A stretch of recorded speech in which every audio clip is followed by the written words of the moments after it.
Welcome to a special Masters edition of Tour Confidential on Golf.com. I'm Jessica Marksbury, joined today in our New York City studio by a special panel of guests, Golf Magazine's Cameron Morfitt and Joe Pazoff, and Sports Illustrated's John Garrity. Welcome, guys. Now, I thought I would take advantage of your great historical knowledge of the game to ask you the question, what was the best Masters in history? Cameron?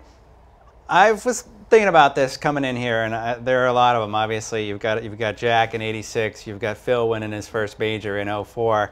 But I actually think for the just complete insane craziness of the last 90 minutes or so, that I'm going to go with the 2011 Masters won by Charles Schwartzel. Not the most exciting winner in the world, but you had anyone who could have won that thing in the last hour or so. Including Tiger. You had Jason Day, you had Adam Scott, who of course would eventually win his Masters, and then Schwartzel ended up winning the thing. But people were throwing birdies left and right. It was just insane. No one could figure out who was going to win the thing.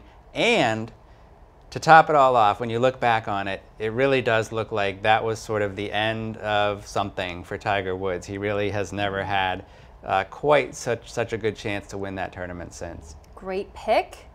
Joe, what about you? Well, I felt that was pretty good on Cam's part because it was such an underrated tournament. It was that crazy. It was that exciting. But I'm going to take the easy pick because it's the right pick. 1986 Jack Nicklaus. It wasn't just the sentimentality of Jack Nicklaus, the unbelievable final round 30, his son on the bag, the incredible near ace at 16. It was the cast of characters as well that added so much depth to that. People remember Seve, perhaps, at the height of his powers, suddenly sort of choke hooking a 4-iron into the water at 15. That was kind of the end of Seve when you get right down to it. But you also had Tom Kite, the ultimate grinder, who barely missed a putt on 18. We couldn't understand how it didn't go in, but that's how it usually went for Tom Kite. And you had Greg Norman, Mr. Runner-Up, who was right there in the end. And you had Nicklaus with about a 40-footer to that back hole location. And you're like, don't three-putt this, don't three-putt this. And darned if he didn't almost hole it. It was the best as far as I'm concerned, 1986. Those are two very worthy picks. Tough to pick a third, John, but I know you're up to it. Well, I'll go with the librarian's favorite, 1942.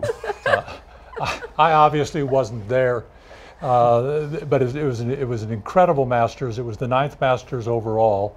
It was a case where Byron Nelson beat Ben Hogan, who had yet to win a major, in a Monday playoff. The real significance of this event is the fact that if it hadn't been such a great tournament, it's possible there would have been no other Masters.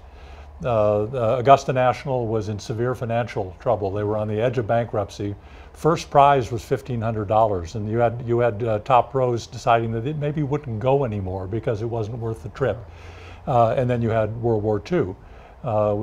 It was the only major that year. The British Open had already suspended. The U.S. Open was suspended till the end of the war, and the PGA was cut down to nothing and run in May. So it had to be a great Masters for there even to be a Masters after that, and it turned out that it was. In regulation play, Nelson yanked it off the tee and into the trees and the pine needles, and to make a par and to force a playoff, he had to pull off a Bubba Watson type shot, you know, with a great big hook off the pine needles, and he pulled it off, 2-putted for par. That morning, overnight, he lost his breakfast. This is Nelson, not Hogan. Hogan actually suggested that they not play it, that it wouldn't be fair because of Nelson being so ill. But he was able to play. It was a terrific playoff. Nelson, apparently from holes 6 through 14, I think it was, put together a string of golf that Bobby Jones at the time said was just about the best thing he had ever seen. And even with that, it was a one-stroke victory for Nelson. That tournament was so great, so exciting, the biggest crowds that the Masters had had up to that point, that it's probably safe to say it saved the Masters and it preserved the Grand Slam as we know it today. Well, it's tough to make any pick in light of those three, but I'm interested that no one mentioned Tiger 1997, and I'm guessing it's just because, you know, 12-stroke victory just, you know, isn't that exciting, really, right? Well, that was epic, obviously. That ushered in a whole new era, as we all know now, and was the beginning of something that was really a historic run of 14 majors, but $1,500 the first prize was. Yeah. I believe that the first prize in the drive, chip, and putt championship is $1,500 this year, coincidentally. So. Well, John, Joe, Cam, thank you so much for your time and insight. Thank you all for joining us on this special Masters edition of Tour Confidential on Golf.com. Stick with us right here for more Masters content throughout the week.